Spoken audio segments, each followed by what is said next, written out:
Hello guys, recently we had modern history and world history test at our 1 year foundation batch. तो आज मैं आपको दिखाने वाला हूँ कि how the exact evaluation takes place in case of history.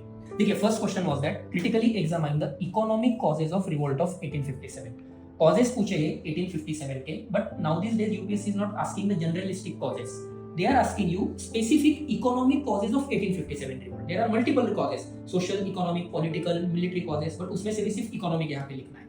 So शुरू में कुछ तो लिखा है यहाँ पे 1857 as termed as Sepoys Mutiny was a major event towards oppressing the policies of British.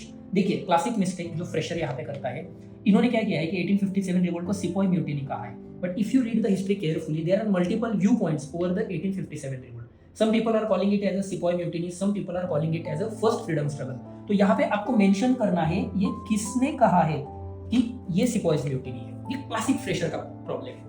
And what this person is thinking कि देखो 1 से लेके 14 नंबर तक यहाँ पे दे दिया है कि 1 2 3 4 5 6 7 8 9 10 11 12 13 14 कि सर मेरे पास 14 पॉइंट्स है इकोनॉमिक कॉजेस के, तो ये सारे कॉजेस होने चाहिए. गाइस, हिस्ट्री का सबसे पहला प्रॉब्लम ये है कि you can never beat me with your content.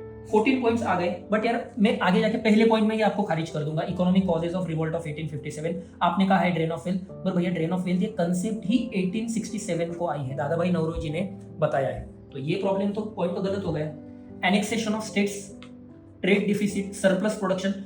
इसका मतलब इकोनॉमिक कॉजेस में इस बंदे ने क्या किया है, he has just picked up the point economic and whatever knowledge he is having of economy, technical words डाल के he has tried to impress me, but यहाँ पे दिक्कत हो चुकी है. तो ये एक चीज हो गई. सेकंड चीज, this person is not even concentrating on the instruction word that is critically examine. In critically examine, we are focusing on the alternative side of the question as well. Yes, there are economic impacts, there are economic causes of 1857 revolt, but there are other causes as well. So he has to talk about the other causes here as well. So focus कहाँ पे करना है? First, you need to give authenticate sources while talking about any terminology in history. Second thing, just points वहाँ पे मत mention करो, यार वहाँ पे exact जो कुछ है वही लिखिए और specific चीजें लिखिए. थर्ड थिंग, इंस्ट्रक्शन वर्ड पे अच्छे से फोकस कीजिए, राइट? तो इस तरीके से हिस्ट्री का आंसर है.